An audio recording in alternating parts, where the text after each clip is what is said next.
Let's talk about Jerry Siciliano, all right?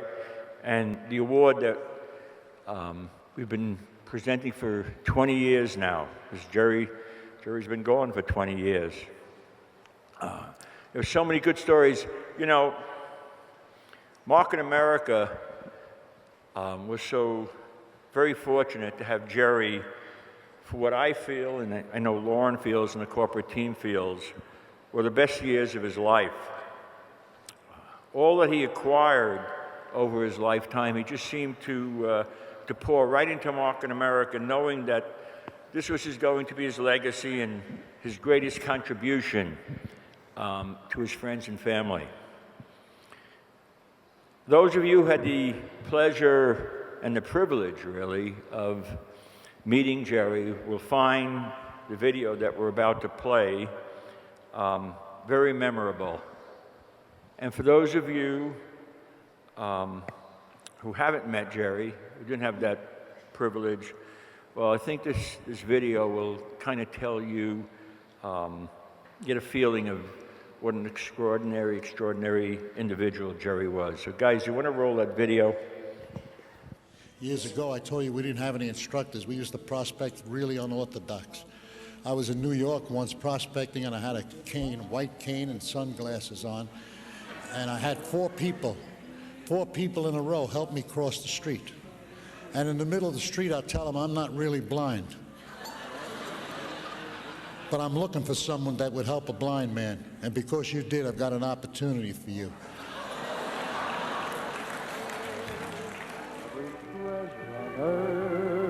To be young at heart,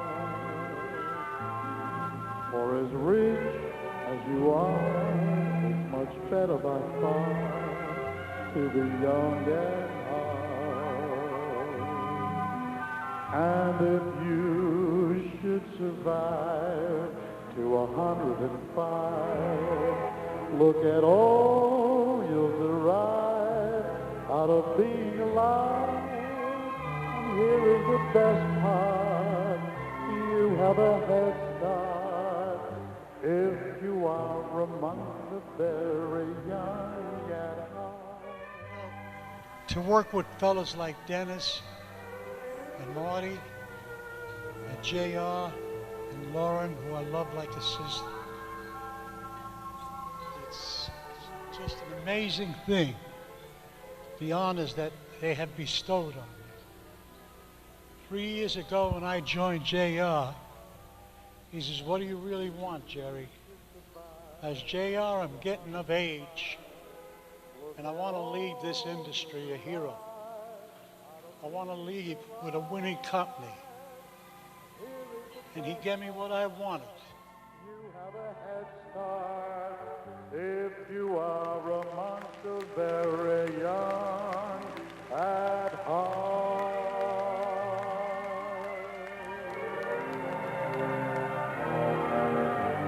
The story of the notes. Jerry was remarkable. I mean, I know so many of us here lived and knew Jerry so well, and Jerry was, you know, I was 18 years old when I met Jerry. I've been around for a minute. And Jerry was phenomenal. He was full of life and laughter and love, and he would always pick on Mark and I and took care of us like he was our own grandfather. And I remember he used to tell me all the time, like, "Loren, I used to be an ambulance driver. I owned a pizza restaurant. I owned a Italian restaurant. I was a ambulance operator. He was a paramedic." He was about 40 different things in his lifetime. And I remember thinking to myself, nobody could have possibly been all those things. How does this guy have like 13 restaurants in his lifetime, a paramedic, he said he was a male nurse. He said he owned like restaurants, he drove ambulances, he owned a Yamaha dealership.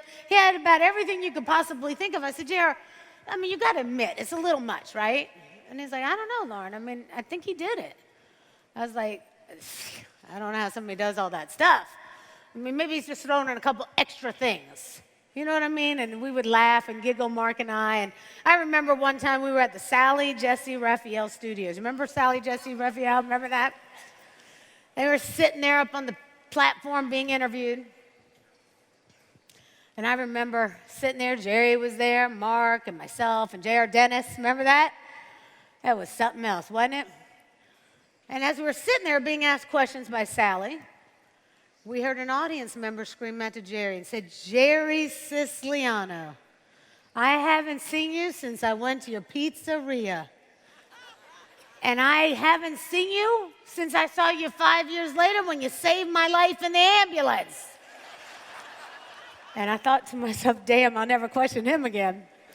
He was such a great guy. Jerry was such a lover. I mean, he knew how to fix anything. Anybody who knows Jerry and I know that we are very passionate lovers. Yes, we are. And by the way, if you're going to be anything great at anything, you better be passionate. And he was the type who, but when we fight, we fight. Neither one of us like to give in so easy. And Jerry was kind of a peacemaker. He used to tell us, oh, stop fighting. JR, just agree with what she says. Loren, just agree with what he says. And I remember during the O.J. Simpson race, remember that TV race, and you watch O.J. trying to get away from the cops and everything. We're all sitting in the room watching, and JR and I somehow or another had a huge fight over something, and I decided to go down the hallway and get my own room. Jerry thought I was crazy. He's like, "You can't do that. You can't just go get your own room." I said, "No, I can, and I will." About 5 minutes later, Jerry came down to my room and knocked on the door. He said, "Loren, Jerry's down the hallway crying." Somehow that didn't seem like the JR I knew, if you know what I mean. I said, "I don't think so, Jerry. I don't think so. I don't think JR's crying." He said, No, he's sobbing. This guy's sobbing his eyes out right now. He's crying. He doesn't even know how to approach you. All he wants you to do is come home. He just wants you to come back to the hotel room. He wants to give you a big hug and tell you how sorry he is. Just wants you guys to forget about it. In fact, you don't even have to say anything. Just go back." I said, "This sounds too good to be true." Now, little did I know Jerry was down the hall telling JR the same thing 5 minutes before. Jerry was a lover. He believed in fixing things. And I remember, as he was dying, we were at the hospital. Remember, Marty? Jerry always had good stories, good jokes. And we were at the hospital, and JR and I and Mark, everybody, were all there waiting for him to come out of surgery. JR had this, well, Jerry always had this beautiful, beautiful eagle. Oh, the gold eagle with the Gold diamonds. eagle Yeah. with the diamond on it. And as we were coming out, he said, "JR, I love you. This is something I've never taken off my whole life, but I want to give it to you because I know that you're going to leave us with something proud." And Marty looked What at about him me? and said, Right. "Jay, what about me? What do I get?" And he said, "Marty, don't worry. Don't worry. I'm going to leave you my notes. I'm going to leave you my notes. All the stories. All the his stories." And you got them. I never got him. There you go. I got a little eagle. Jerry I got had a little great eagle. way about himself, didn't he? It's incredible. You know, the Jerry Siciliano Award is incredibly special. It's an unbelievable testament to an individual, but it goes beyond that. It goes beyond the real heart of market America and what the opportunity means to every individual who's ever been involved, gets involved with market America. You know, Jerry was with us for, 4.5 years, and he built a sales organization. You talk about a residual income. His wife, Isabel, who unfortunately couldn't be with us today, remember, 4.5 years, didn't have anything that we have today. Built a sales organization. For 20 years now, Isabel, every Monday, gets a check, and she's earning from what Jerry built in 4.5 years, a true residual income of over $250,000 a year. That's I got to tell you something. You know, I was very fortunate to sell my business back in '89. And back in 1990, 91, I went to see a financial advisor. And I got completely naked in front of him. Not really naked. He wasn't really my type. But then again, he might have been. I don't know. Anyway, he said to me, this is after 4 hours of talking to this dude, he says to me, you know, you keep doing what you're doing, you'll be broke in 5 years. This is what this guy's got to tell me, all right? Unbelievable. So fortunately, I found Mark in America. But the point is, in order to earn $250,000 today residually, think about what you have to have. What, 20 million? Today's interest? 10, 12, 15 million? It's incredible. I mean, our residual income opportunity is better than any IRA, it's better than any Roth, it's better than any insurance policy, it's better than any market you want to put your money into because they all fluctuate, all right? There's absolutely no security in any of them. I mean, we happen to have the greatest residual income opportunity on the face of the earth. That's the bottom line, period. It really is, it's incredible. So, with that. how about reading what's on the inscription? You do it because you're a heck of a lot better than me. What? Jerry's family here? What? No. Thomas called. It's like this flu bug going around, Yeah, all right? So he called just a little while ago and he couldn't be here. But Right, normally we have Jerry's family here with us, but there is a flu going around. So I'll read you first the inscription on the Jerry Siciliano Award. It says, like an eagle with strength of heart and clear vision, you have ridden the currents of belief, loyalty, respect, credibility, and the love of the Market America opportunity. You have soared into the storm's fury, enabling those that follow to again believe their dreams can come true. And that's really what Jerry was all about. And this year was unanimous, of course, in our vote. And I don't know if our corporate team is coming up here during this month. No, you're staying there? Okay. Is a very special winner. Our 2017 Jerry Siciliano Award goes goes to Gary Rogers.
I just want to say one thing before I turn this over to Gary. When I talked about excuses and not making excuses moments ago, Gary was the first person who came to my mind. Sam, his beautiful daughter, 23, 24? 28, found out she had a tumor in her brain. And they diagnosed her with terminal cancer, and there was no way they were going to give her more than a year to live. What did he do? Because he had his Market America business, he was able to stop everything he needed to do and go out there and find his daughter the very best treatment anywhere, which put her in remission. And has always helped everyone along the way. You think you have excuses, folks? You don't know.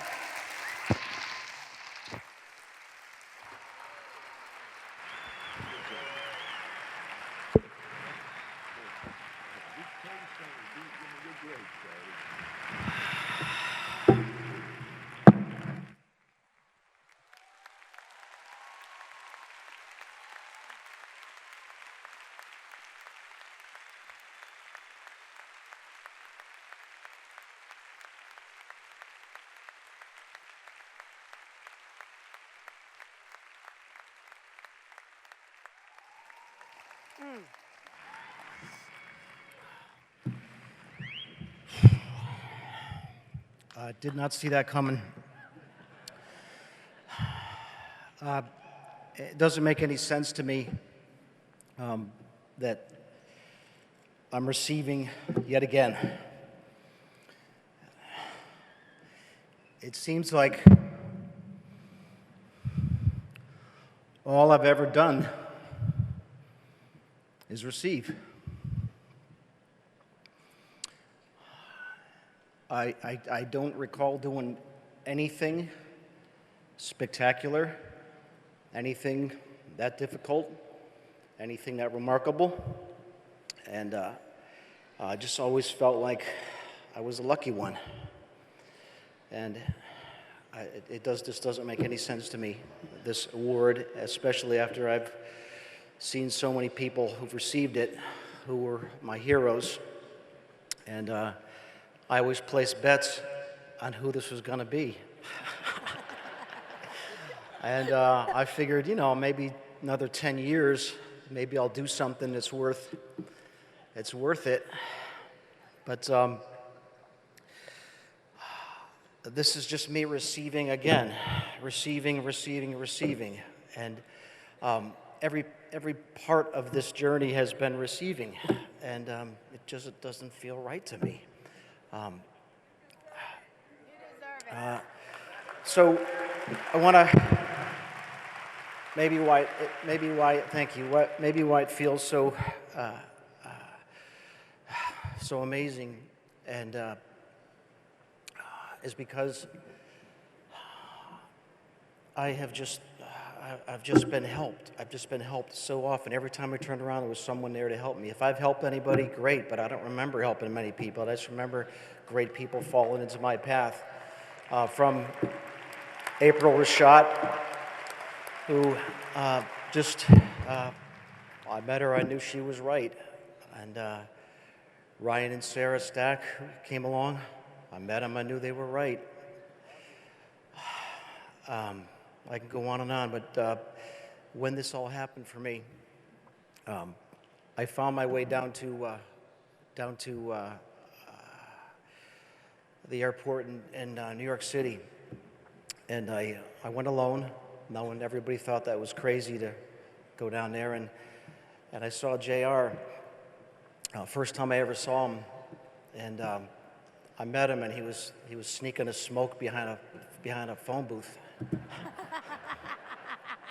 between his and he laid out a 90-day fast track, and I finally got in the second row, and I watched him, and I was riveted, and he carried his own giant stack of overheads to rip through that program, and I could not believe the passion, and I could not believe what was starting to become possible in my mind that never had in my entire life, that I wasn't going to have and be what life was before, and that was it for me. And as I said, I've just been helped every step of the way. I don't know what to say. I just thank you all so much. This is amazing. I feel. Thank you, everyone. I love you. Love you. Love you.